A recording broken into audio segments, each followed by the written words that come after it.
Good morning, everybody. We're going to talk about elimination. This morning we're going to go over Crohn's disease and ulcerative colitis. Bowel obstruction is listed at the bottom, and I'm going to do a separate recording for that one. So if we start by talking about Crohn's and ulcerative colitis, go to the next screen. A couple things that I want you to take away.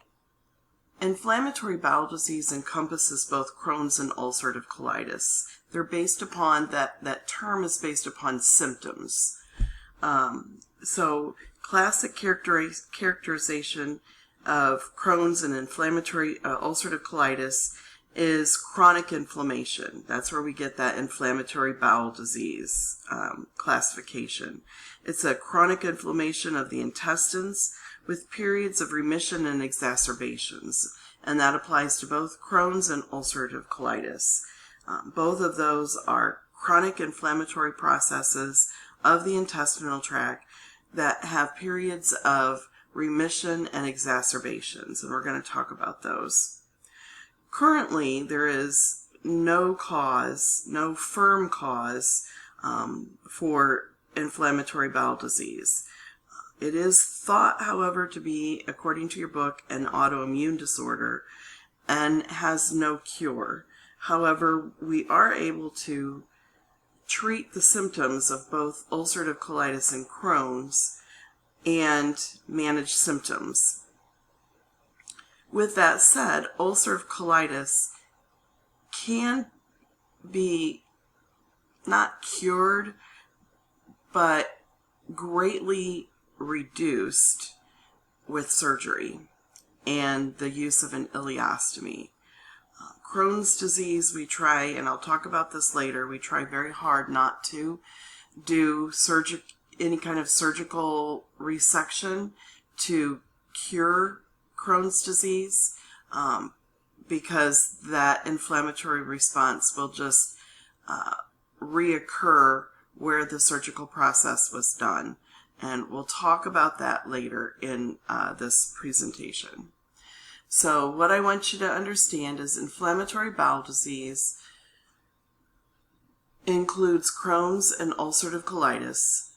Both disease processes are chronic inflammatory responses that have periods of remission and exacerbation. We do not know a cause, and currently there is no cure except for treatment of symptoms. This next slide here is from your book, and if I were a student taking a test on this, I would look at this table closely in your book. It talks about the characteristics on the side, and then it breaks down and compares ulcerative colitis to Crohn's.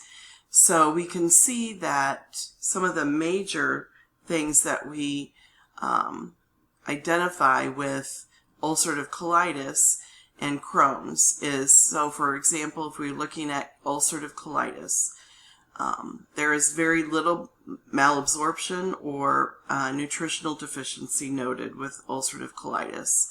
However, rectal bleeding is very common with ulcerative colitis. Fistulas are rare, and very minimally do we see small bowel involvement. The onset of age is the same, teens to mid-30s. Diarrhea is very common in both.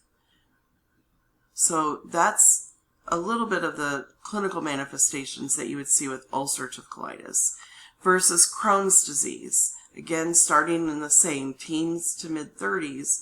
But with ulcerative colitis, we also see diarrhea. However, with ulcerative colitis, that diarrhea is bloody. With Crohn's disease, we do not see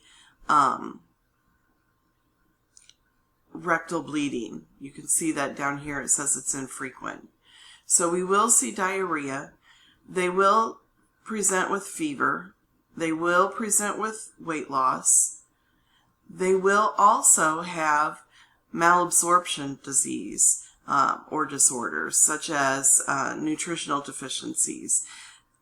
This Crohn's disease affects the small bowel, and that is where the intrinsic factor is made. We talked a little bit about that with anemia. Crohn's disease patients usually have pernicious anemia, or that vitamin B12 deficiency, because it impacts the small bowel. Crohn's disease patients will also on x-ray have cobblestone mucosa. Not really with x-ray, it's more with an upper GI. They will have a cobblestone appearance where the intestinal mucosa will be normal, followed by inflammation, followed by normal, followed by inflammation. So if you've ever been to Westlake Shopping Center in Peoria is the best example I can give you. They have a cobblestone parking lot, and it's very bumpy, and that's exactly what your GI mucosa on an EGD would look like if you had Crohn's disease. Crohn's disease patients also develop fistulas. Fistulas are an abnormal connection from the intestinal tract to another area of the body. An example I will give you that's very common with Crohn's disease is they will have this fistula from the intestinal tract to the outside of their stomach.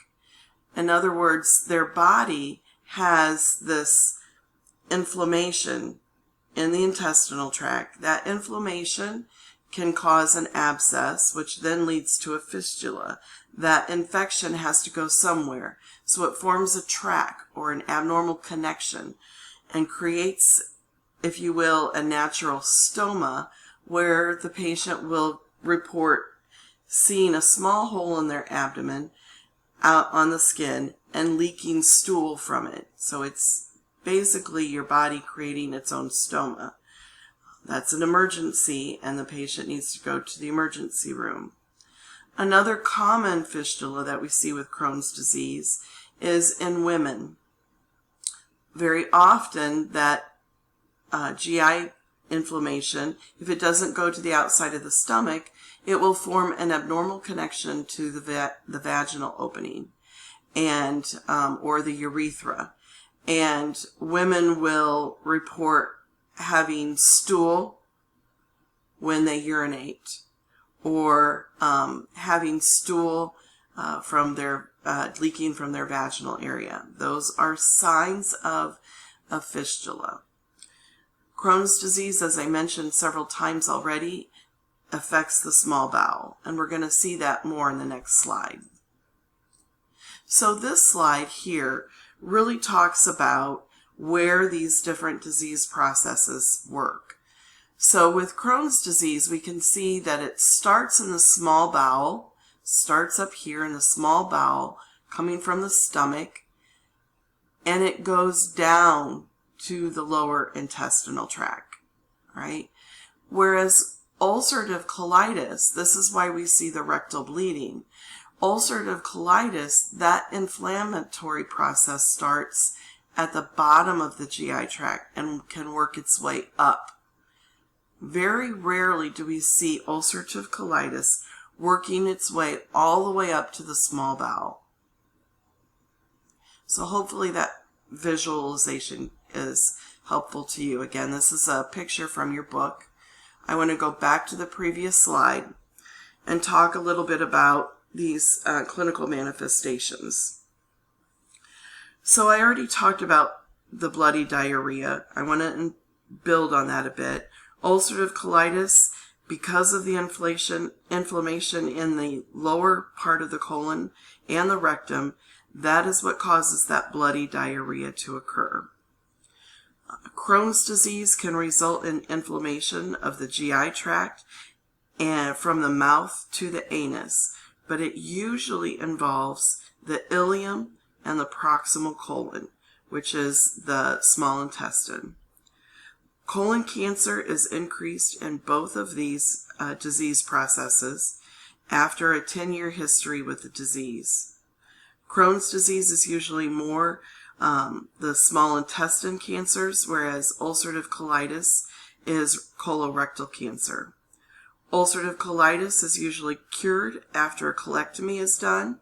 That's that surgical process I talked about. Whereas Crohn's disease will have flare-ups at the anastomosis site.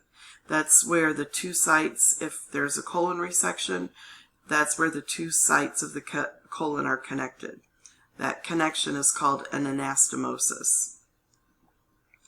Strictures. Strictures are a narrowing of the colon.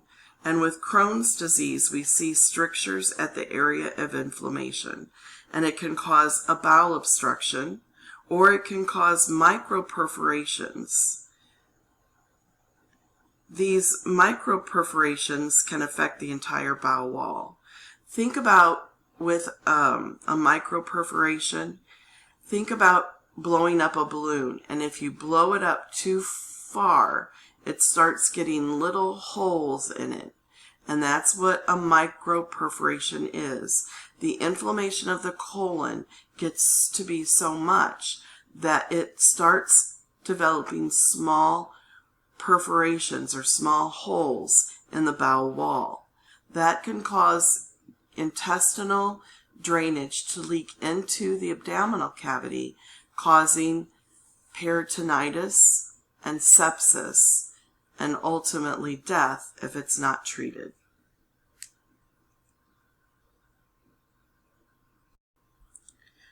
So we talked about those strictures in the microperforation. And that can lead to, as I said, it can lead to peritonitis and sepsis if it's untreated, and ultimately death. Ulcerative colitis, I already said, starts low in the rectum and moves towards the cecum. The inflammation usually stays on the inside bowel wall, and this is why abscesses and fistulas are not common. However, because fluid and electrolytes aren't absorbed, that's why diarrhea is also common, as it is with Crohn's disease. So let's move on to the next slide. We've already talked about this one.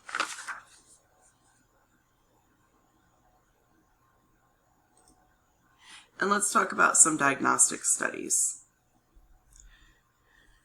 So with Crohn's and ulcerative colitis, the diagnostics are the same. So with our lab tests, we're going to be looking at a CBC. And we're really paying attention to the CBC with the red blood cells, the hemoglobin, and the hematocrit, because this is going to show iron deficiency anemia from the blood loss in ulcerative colitis, and it will show pernicious anemia in Crohn's disease, that lack of vitamin B12. And that's really due to the intestinal's inability to absorb protein.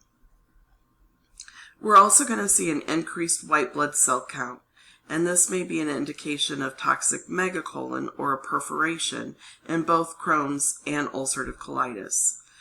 We'll see altered electrolyte levels, so we see a decrease in our sodium, a decrease in our potassium, a decrease in chloride and bicarb, and magnesium levels will be decreased. And these are all due to that fluid and electrolyte loss from the diarrhea and sometimes vomiting.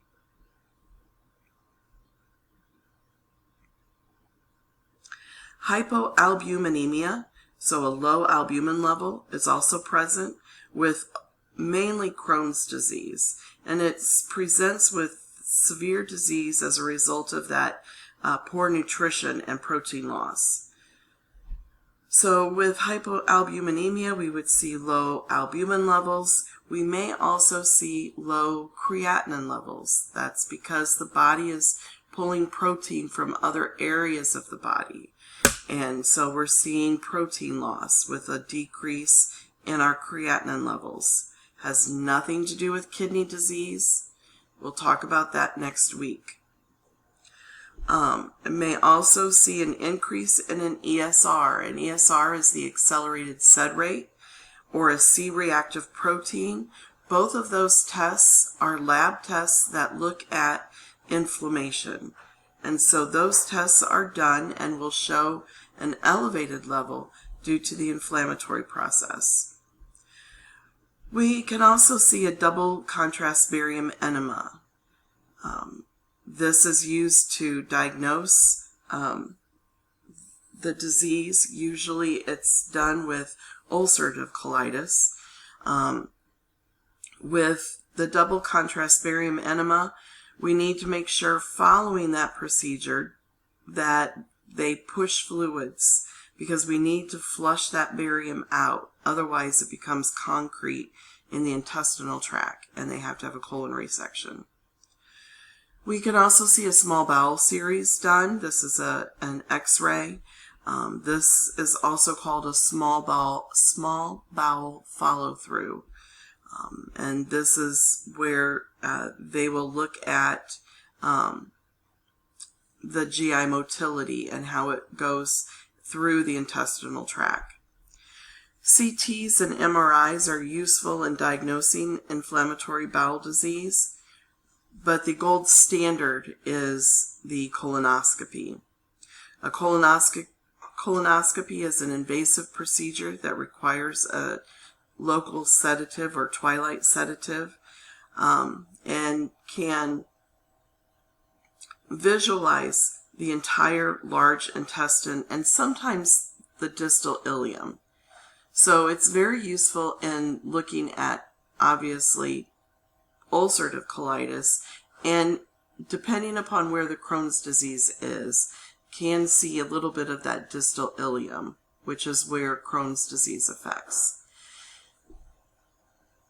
The other test that is done is called an EGD. And that is a test where it's a scope in the GI lab, just like the colonoscopy. And it is a scope that goes down the mouth and into the small intestine. And it is useful for diagnosing Crohn's disease. Very often, people with Crohn's disease, it is not uncommon for them to have an upper and a lower GI test, which is that colonoscopy and the EGD.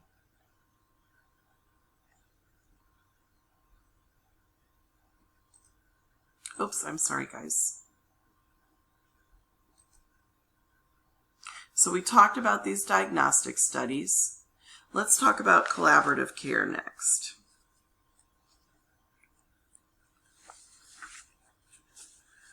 Here I'm going to talk about medications, and one of the things that I'm going to upload for all of you is the step approach, because with Crohn's and ulcerative colitis, we use what's called a step approach to their medications.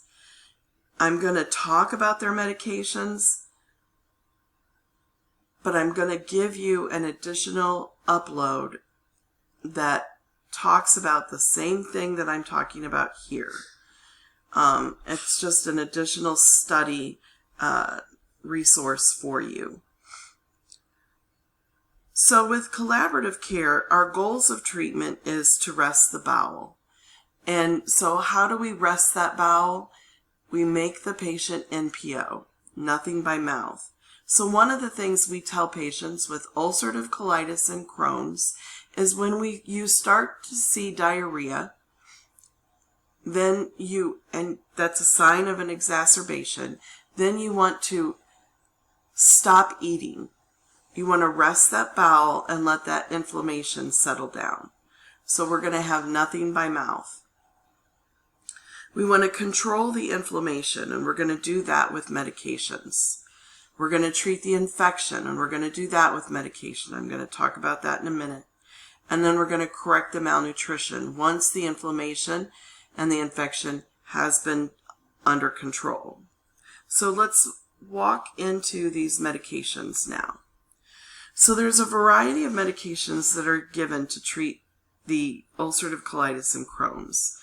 The first category of medications that we see used is aminosalicylates. The two medications I want you to know is sulfasalazine and mesalamine. Mesalamine is a new generation of sulfa-free drugs. So these aminosalicylates decrease that GI inflammation. It's used and seen more effectively with ulcerative colitis, but it is also the first line in the step approach for Crohn's disease as well. With sulfasalazine and mesalamine, we need to take folic acid with this medication because the dosages are so high, it can cause fatigue and headache and nausea. So we want to take that folic acid to help with the fatigue due to the high dose of medication of aminosalicylates that they'll be needing. The next medication category that we see given to both Crohn's and ulcerative colitis is antimicrobials. The one I want you to know is metronidazole or Flagyl. The other one that you should know is ciprofloxacin. Metronidazole is known as Flagyl and ciprofloxacin. These are both antimicrobials, and they're used to prevent or treat a secondary infection. They also decrease bowel inflammation. So a lot of times with Crohn's disease, particularly because of that risk for fistula and perforation, we see metronidazole given as a prophylactic. We want to prevent that perforation from occurring. So we're going to give that metronidazole to prevent, not just treat infection, but prevent infection. The next category that we see given in the step approach is immunosuppressants. The one I want you to remember is methotrexate. That is common in Crohn's disease. Immunosuppressants suppress the immune response, and these medications are not given until after the corticosteroid has been given to maintain remission. So this is given after prednisone. So that brings us to the next category that we see, corticosteroids. Corticosteroids are used to achieve remission. They are used to decrease that inflammation in Crohn's and ulcerative colitis right away. But with corticosteroids, we need to remember that if given over a long period of time, we need to take calcium supplements because of that risk of osteoporosis. The other thing I need to go back with methotrexate and let you know is that they need to have regular CBCs because methotrexate immunosuppressants can cause bone marrow suppression and pancreatitis as well as liver inflammation.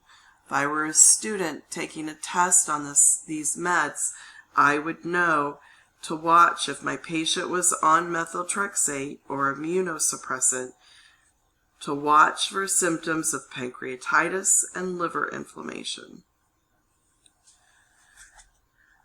Another medication that we see given with Crohn's disease and ulcerative colitis are what's called immunomodulators. And the one I want you to remember is infliximab. And this prevents the migration of white cells or leukocytes from the bloodstream to the inflamed area. We also see antidiarrheals given, loperamide, to decrease that GI motility and slow down that diarrhea. So we use a step approach, which means we start with the aminosalicylates and the antimicrobials first and work our way up. The exception to that is if they're having an exacerbation, we're going to start with bowel rest and prednisone. And then we'll also add in, as that inflammation heals, then we'll add in an aminosalicylate. They'll also be on an antidiarrheal to slow down that diarrhea. Once that remission has occurred, Then we'll see the immunosuppressants and the immunomodulators started. So with your exacerbation, you're going to see prednisone, an aminosalicylate, and an antimicrobial, along with bowel rest, making the patient NPO. The other thing that we need to teach our patients with ulcerative colitis and Crohn's disease is that they need to be on a high-calorie, high-protein, low-residue diet. This limits high-fiber foods. So high-calorie, high-protein, low-residue. So if I were a student, I'd be thinking, well, what's a low-residue diet? So this includes tender meats such as poultry, fish, eggs, tofu. They can have milk, butter, but no coconut oil or coconut. They can have breads without nuts and seeds. They can have white bread, white pasta, white rice. They can have refined hot cereals such as cream of wheat. They can have cold cereals as long as there's less than 1 gram of fiber. They can have pancakes made with white flour, and they can have vegetables and fruit as long as they are canned or cooked. That is important because on a test I will probably give you a diet, and you will need to know if it's a low residue diet, if it's a high calorie, high protein, low residue diet. The key with vegetables and fruit is they have to be cooked and canned.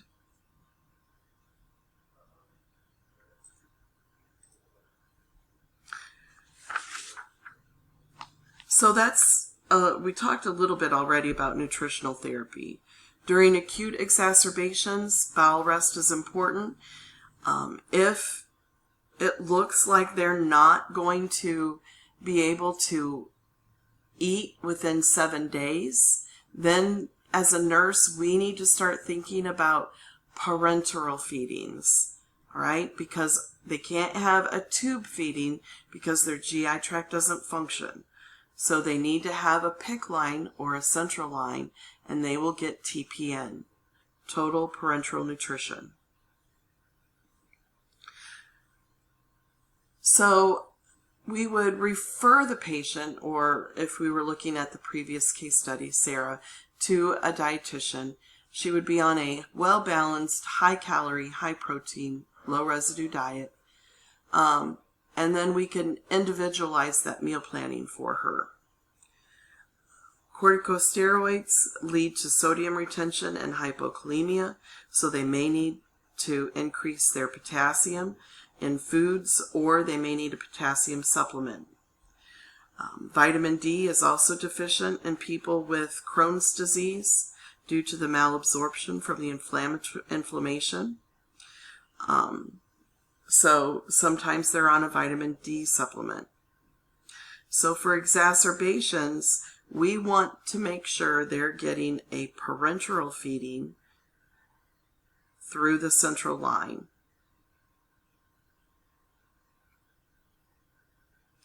We also want to teach them to look at foods and identify foods that trigger that diarrhea. And that's going to vary from person to person. If they smoke, we want to teach them that smoking stimulates GI motility and that they need to not smoke. In addition, that smoking will also cause vasoconstriction of the GI tract and increase the risk for fistulas and abscesses and perforations.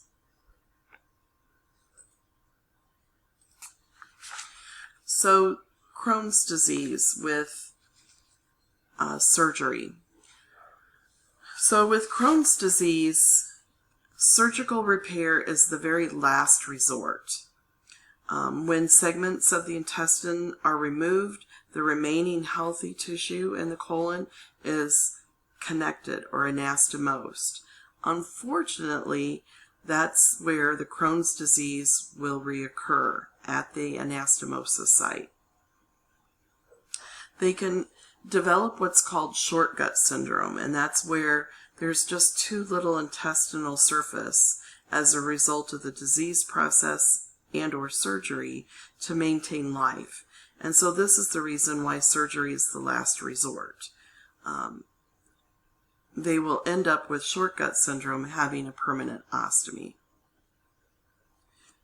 So for Crohn's disease, it really is the last resort. I equate surgery in Crohn's disease to a diabetic who has untreated diabetes. With a diabetic who is type 2 diabetic and has, let's say, an ulcer on their toe, if we don't control the diabetes, their glucose levels, and we amputate their toe, what we're going to see is another infection coming up and a decrease in the perfusion to the lower extremities, and we're going to amputate then the foot. Then that still doesn't heal the problem. We end up amputating below the knee. The same thing is done with Crohn's disease. Because Crohn's disease is an autoimmune disorder and an inflammatory process, if we resect the bowel at the jejunum and then reconnect it, it's going to flare up again right at that site. So we're going to have to go back in and then resect it again. Then that Crohn's disease will flare up right at that site again, and we just have this never-ending resecting of the colon until eventually there's not enough colon to resect. So hopefully that makes sense to you. With ulcerative colitis, we can cure ulcerative colitis with surgery. Ulcerative colitis, we'll see them have a total colectomy with an ileal anal pouch, or the IPAA. This is the most common surgery done for ulcerative colitis. This is where a diverting ileostomy is performed and a pouch is created and sewn into the inside of the anus. And it's done in 2 surgeries. The first surgery is a total colectomy. That's where an rectal mucosaectomy and a pouch construction. And they have a temporary ileostomy placed. The second surgery is then an ileostomy takedown, where they reverse that ileostomy and they now use that sewn-in pouch to empty stool. Very often, what we see is these patients with ulcerative colitis, that inflammatory process reoccurs at the pouch site because that stool is sitting in that pouch. And anytime fluid is sitting somewhere, it becomes inflamed and can cause an infection, inflammation, and can occur in an abscess. So then these patients with ulcerative colitis come in with what's called pouchitis, inflammation of the pouch, the anal pouch. Eventually this happens so often, much like the resecting of the Crohn's disease, that the patient with ulcerative colitis just gets fed up with all of the hospitalizations and inflammation of the pouch, and they ask for a permanent ileostomy. Once the permanent ileostomy is done, then the ulcerative colitis is usually cured. So there's a couple things with ileostomies that we need to know.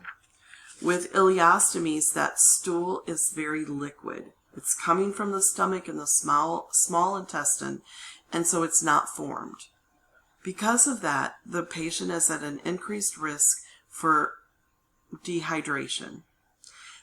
Anytime we lose fluids, particularly GI fluids, we are at risk for losing potassium. So these patients are at risk for hypokalemia and dehydration. We need to make sure that they're measuring how much stool they have out, because if they have over 2,000 milliliters a day, that's considered diarrhea to them.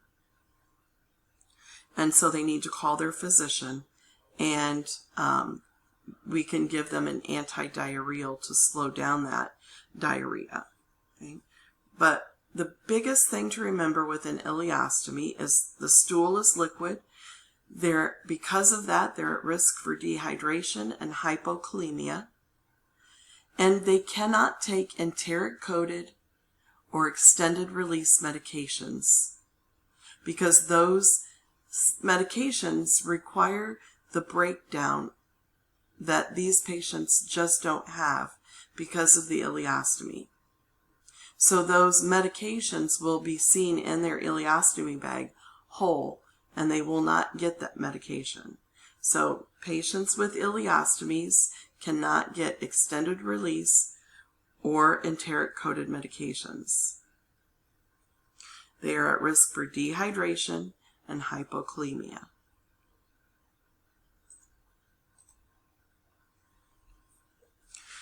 So here I just included some NCLEX questions for you that we can go over.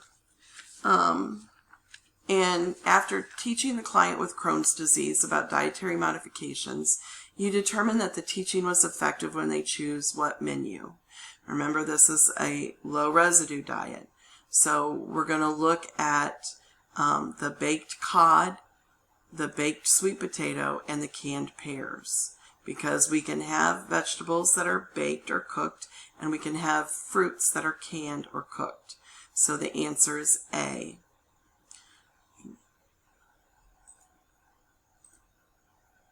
Here we have a client undergoing surgical treatment, which comment indicates that additional teaching about the care of their ileostomy is needed. So here the correct answer is A. I should change the appliance daily to prevent odors. That tells us that they need additional teaching, because we are not going to change the appliance every day.